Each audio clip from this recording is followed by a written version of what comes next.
So Mr. Chrysler laid the groundwork for generations to come with his emphasis on advancement, technology, design, just really being a leader in all aspects of the industry.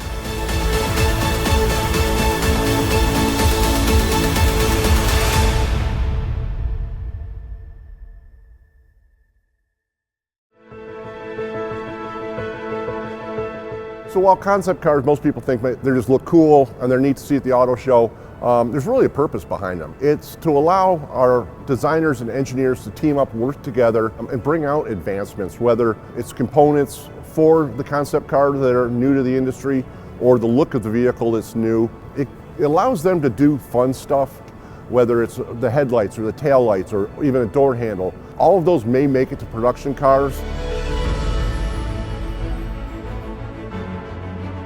It all started with the 1934 Airflow, the first production car to be designed using a wind tunnel. I actually worked with Wilbur Wright to build the wind tunnel in the scale models.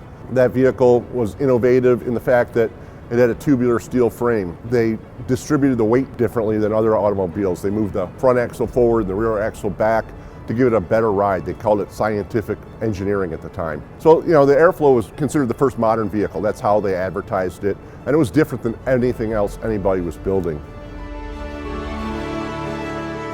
We get into the 1940s, and in 1941 they brought out two limited production vehicles, the Newport and the Thunderbolt. Thunderbolt was interesting because it was the first vehicle to have hidden headlights. You pushed a button and the headlight doors opened.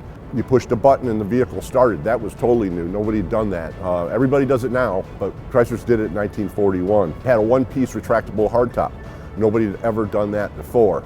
Now, these things didn't necessarily make it to production. The hidden headlights did in the 1942 DeSoto, but it was a chance to give our engineers and designers an ability to step out, to think, to make advancements.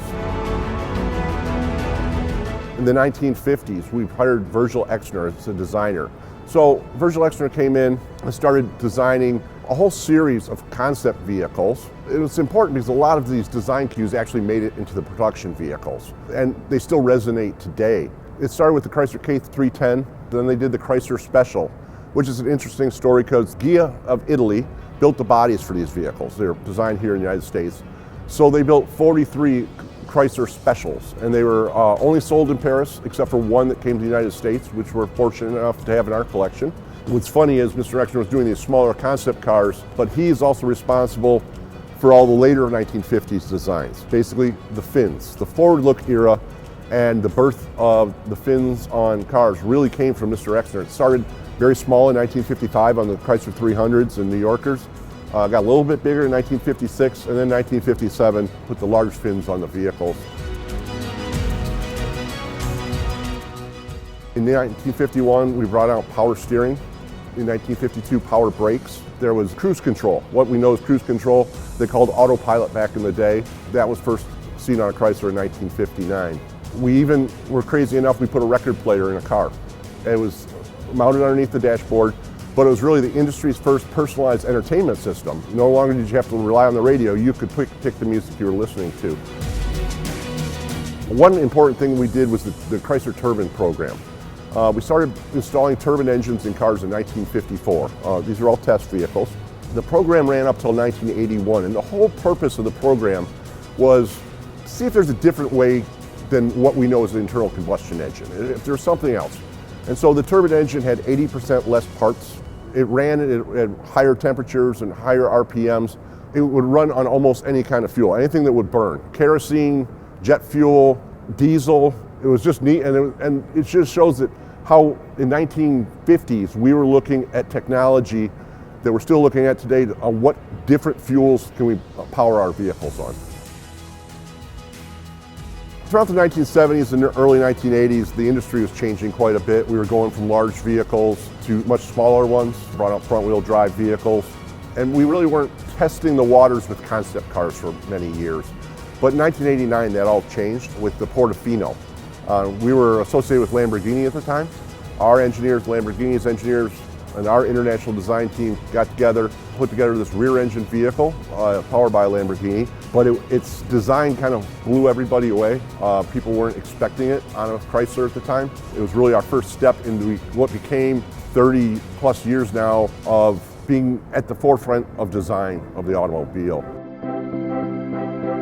So in the mid-1990s, our design team was one of the chiefs and leaders was Tom Gale, a legend in the design community. He and Bob Lutz working together came up with the idea of the Atlantique, a concept car that you won't forget after you see it. It looks like, and took a lot of its design cues from the Bugattis of the 1930s, classic vehicles. When we brought that out, I think it was debuted at the Detroit Auto Show, the world was stunned. It was just an incredible vehicle, and they actually looked at going production with it, but it was just would be too expensive for the tooling, and it was too specific of a vehicle. When it was introduced, the Kronos was something special. The designers looked back to those designs of Virgil Exner's show cars in the early 1950s, and they actually took right from it. The grille that's on the vehicle would fit on any one of those other concepts he did back then. So what they did was they created a long wheelbase, elegant vehicle that's elegant inside and out, and is really an instant classic.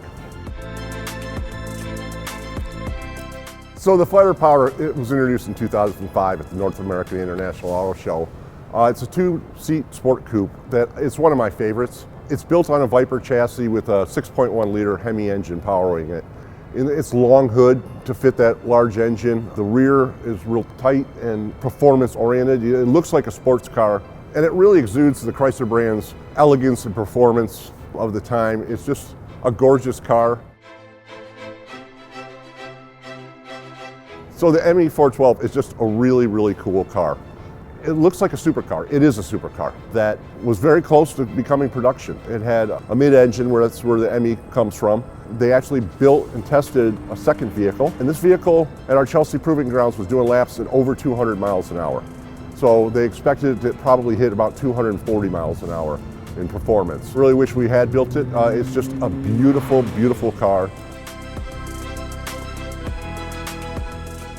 The Chrysler brand has been a leader in many things, whether it's design, engineering, or safety, or technology. The brand's been at the forefront all these years, and it's really become an iconic American brand that has led from the front.